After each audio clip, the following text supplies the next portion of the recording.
This is TWiT. Last Thursday, Megan and I discussed ProPublica's discovery that racist categories could be targeted for ads on Facebook. And then shortly after, we started to hear that the same could be done on other advertising networks. So joining us to talk about the developments is Alex Kantrowitz from Buzzfeed. Welcome back, Alex.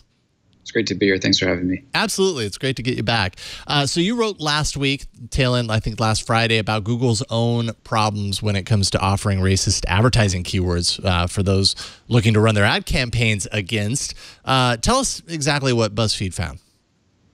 Well, we wanted to do the experiment that ProPublica did with Facebook, but just run it on Google. And it turns out that Google was probably even more shocking than the ad categories that showed up on Facebook. So what I did was type in the same keywords that ProPublica, or very similar terms that ProPublica typed in to Google's keyword tool, which if you scroll down a bit in the story, there's an embedded image. There it is right there. So I typed in things like, Jews ruin everything or white people ruin. And the keyword tool actually suggested a number of other racist and bigoted terms for us to run against. So you see white people ruin there. And they suggested we run an ad targeted to black people ruin neighborhoods. I typed in Jews ruin everything, and then it went through every different negative stereotype about Jews, whether it's controlling the banks or the media. And then based off of these keywords, I built an ad campaign, broke it into two different ad groups, and then we just set the campaign live and tried to figure out whether or not Google would serve those ads. So we served 17 ads, and I checked in with Google and said, what's going on here? The campaign immediately shut down. Almost every single keyword was disapproved except for one. I think black people destroy everything continued to run live after our campaign was brought to the attention of Google.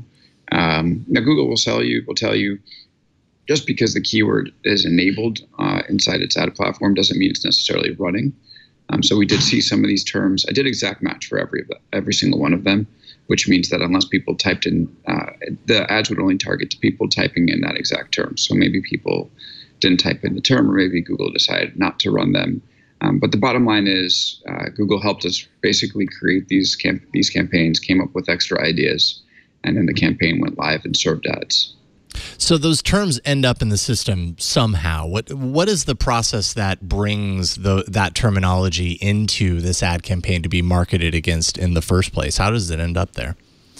From my understanding, the Google keyword suggestion tool works by searching both your landing page, so the page that you're sending visitors to, and then similar searches. So we sent people to the ProPublica article because the options, so in order to run a campaign on Google, you need everything to line up. You need the keyword, the ad copy, and the landing page to all have similar terms on them to be linked. So you can't run an ad for Britney Spears and then send them people to the Little Mermaid page. It has to be Britney Spears all the way through. So we thought instead of creating our own racist website or sending people to Stormfront, we would just send people to the ProPublica story, which had all the terms in there because they had reported on them and would then give us a high quality score. Right. Now, when it comes to targeting these specific searches, are there a lot of ad campaigns? Like, is there any visibility to know how many ad campaigns are actually targeting them also? Or is it, I'm assuming the number is pretty low, but is there any way of knowing that for sure? We don't have any way of knowing that for sure. And it's actually a good question that came up in the wake of my story and the ProPublica story, which is, okay, so you can target this stuff, but is anyone actually doing this? And I think that, we had maybe a year ago, this wouldn't have been a big issue.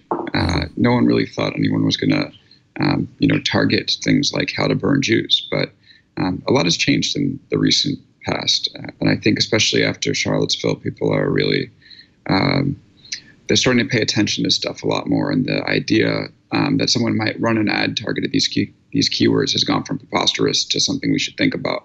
Mm-hmm. And now we're starting to think about it. So I can tell you, we don't know the number of ad campaigns run towards it, but you can definitely see the number of organic searches that happen, or at least get a sense from Google's keyword tool.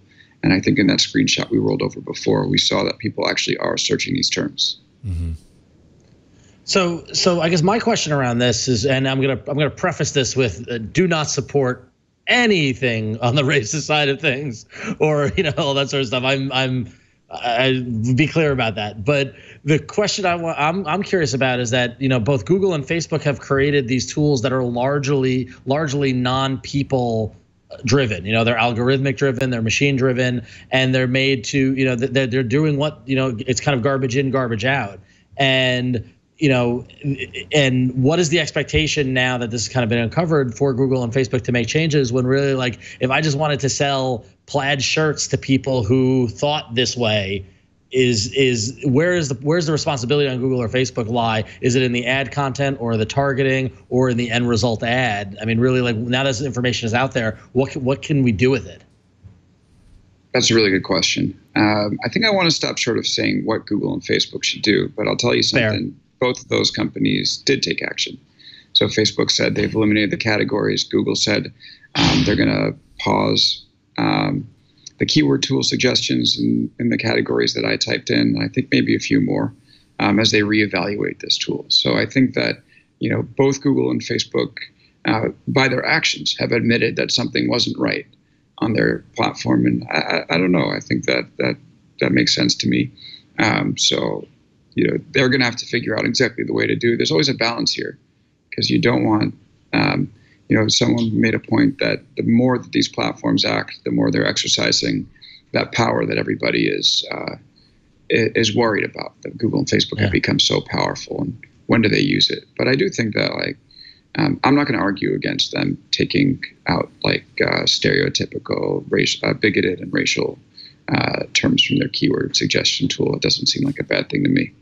Agreed, totally. It makes me think back years and years and years ago when I actually published my own magazine. I had advertisers, and I drew a line in the sand saying I will not run any ads for alcohol or cigarettes or any kind of sinful kind of ads, and that's the discretion of the publisher to set guidelines around what they will advertise or won't advertise. So I think it's within their right. They're totally within their rights to be able to say that that's not okay for our platform.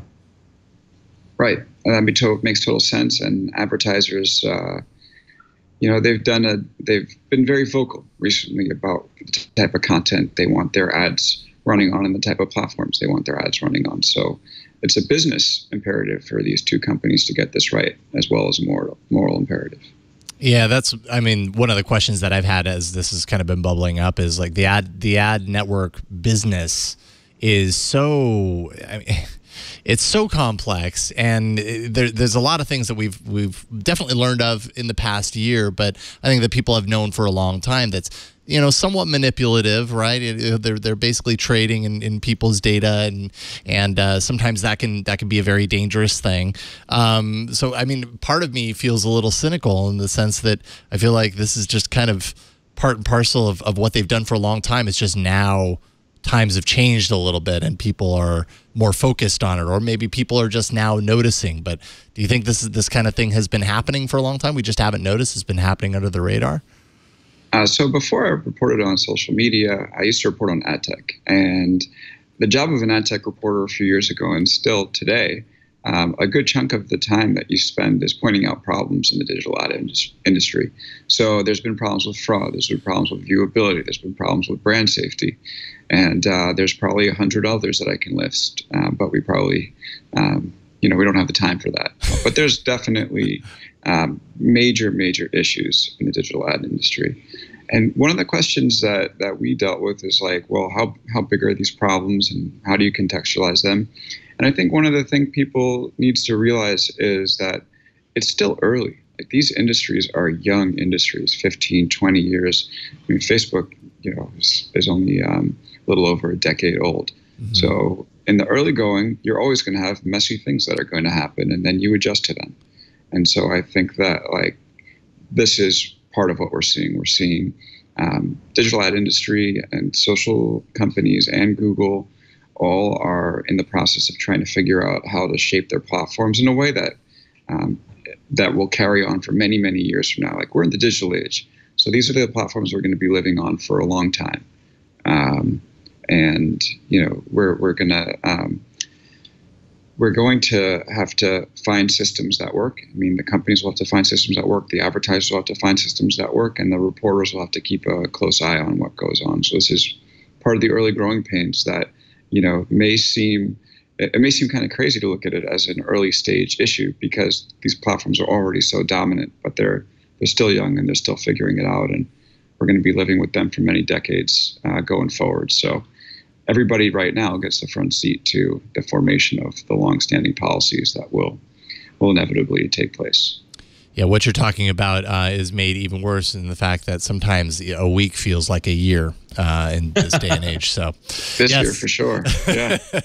Alex Kantrowitz from Buzzfeed.com. Really appreciate you taking the time to talk with us about this. Thank you so much, Alex. Thanks so much for having me. Always great chatting with you guys. All right, we'll talk to you soon. Thanks, Alex. Good night. Okay, thank you.